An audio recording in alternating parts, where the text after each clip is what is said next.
que você é um cara mais inteligente que a média. O que tem diferente no teu cérebro, então? Eu não vou me colocar nessa posição, tá? Eu vou dizer o seguinte. Quem colocou foi ele, né? Tá, então eu não vou responder em primeira pessoa, Tá. porque eu tenho minhas dúvidas. Mas vamos lá. O que acontece é o seguinte. Existe um conceito que foi criado por um cara chamado Binet, que é sobre capacidades que se juntam e formam um fator que a gente chama de fator G, que é a sua inteligência geral. Do que é feita a sua inteligência geral? Ela é feita de habilidade numérica, memória de curto prazo, processamento de linguagem, processamento visoespacial. Então, por exemplo, você imaginar como é que você vai estacionar o carro, você imagina na sua cabeça, você, tá, essas coisas todas. Esse tipo de coisa. A inteligência, como esse conceito, ela é mensurável. Então, efetivamente, os testes, para um teste de QI, eles medem alguma coisa e isso que é medido está correlacionado com o funcionamento neural, tá? Então, você tem, de fato, por exemplo, você faz estudos com eletroencefalografia, que são ondas na verdade, padrões elétricos do cérebro que a gente mede através de ondas, e a gente vê algumas assinaturas que têm a ver com essas medidas que são feitas no teste, tá? Então, você faz o aplicativo, testa lá, papapá, aí você vê que tem alguma coisa na biologia que se correlaciona. A correlação não é muito precisa, tá? Mas existe algum nível de correlação, sim. Tá? Isso aí tá dado. Outra coisa é o seguinte. No mundo lá fora, você sai desse laboratório onde você fez testinho, papapá, existe uma questão que é a da adaptabilidade do sujeito. E a adaptabilidade pode ser adaptabilidade no sentido da esperteza, papapá, ou adaptabilidade pode ser, dado um ambiente de alta complexidade, qual que é a capacidade desse sujeito que se propôs a isso, avançar dentro dele desenvolvendo alguma coisa. Por exemplo, um cara que eu acho ridiculamente inteligente, tá? Richard Feynman, é um físico que já morreu.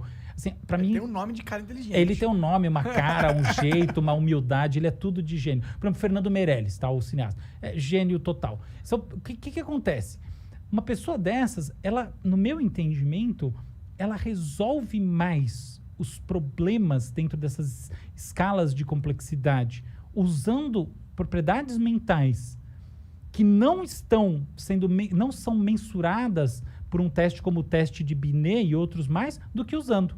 Não é que elas não usem, tá? Então, por exemplo, uma pessoa como essa começa a ter um problema de memória de curto prazo. Memória de curto prazo é decorar número, decorar coisa na cabeça, tá? Então, é importante para você processar. Tipo, você pensou numa coisa, numa outra coisa, como é que você articula entre elas? Tem que manter elas ali meio num loop, né? Pode crer. Então, beleza. Então, você tem um problema aí, você tem um rebaixamento, de fato. Então, não é que isso aí não importe. Isso é condição sine qua non. Acontece que, assim, você tem um tamanho de coisa, tem gente que tem memórias cavalares.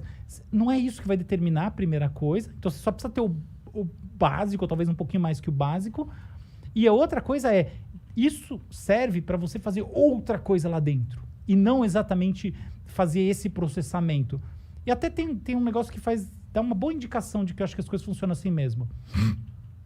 Hoje em dia, é muito mais fácil você pegar um computador e ele arrebentar numa coisa como essas do que ele arrebentar numa solução de problema livre. Problema livre ele não soluciona. Até hoje a gente não tem isso aí. Então isso indica que, na verdade, existe O que é um problema livre?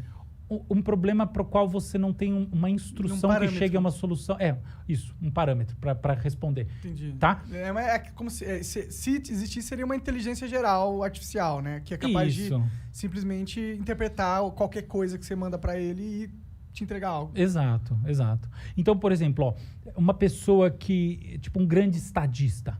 Um grande estadista, no final das contas, vai ter uma propriedade, em geral, que é da acuidade decisória. Acuidade decisória, para mim, é um negócio, assim, absolutamente importante para essa tal inteligência no mundo real. A gente chama, eu prefiro chamar isso de inteligência ecológica. Ecológico parece que você está falando, né? Mas inteligência ecológica quer dizer, do mundo em que as pessoas estão inseridas, ou qualquer outro ser que está inserido. Acuidade decisória. Cara, eu conheço pessoas com acuidades decisórias insanas. A pessoa fala, não, aqui, assim, estrategista de tomar decisão. Aí você pergunta para a pessoa, ela não necessariamente vai trazer para você uma resposta que reflete um pensamento 100% analítico. Você fala, porque ela é intuitiva. Pode ser, mas às vezes não é isso. Às vezes é outra coisa, às vezes ela é afetiva. Não quero, sabe? Eu acho que não importa isso. Até legal essa discussão, mas não é o que importa. O que importa é, não necessariamente ela pensa igual ao computador. Ela tem acuidade. Quer ver outra? A pessoa tem Criatividade. Sabe qual que é o melhor teste de criatividade que existe hoje em dia? Um dos melhores? Um teste de divergência. É assim, eu falo uma palavra, tá? Lua. O que você tem que fazer é construir, é me trazer uma outra palavra e fazer uma construção com ela que não tem nada a ver com lua. Tá? Então todo mundo vai pensar, uma palavra já tá quase no prime, né? Assim, uma palavra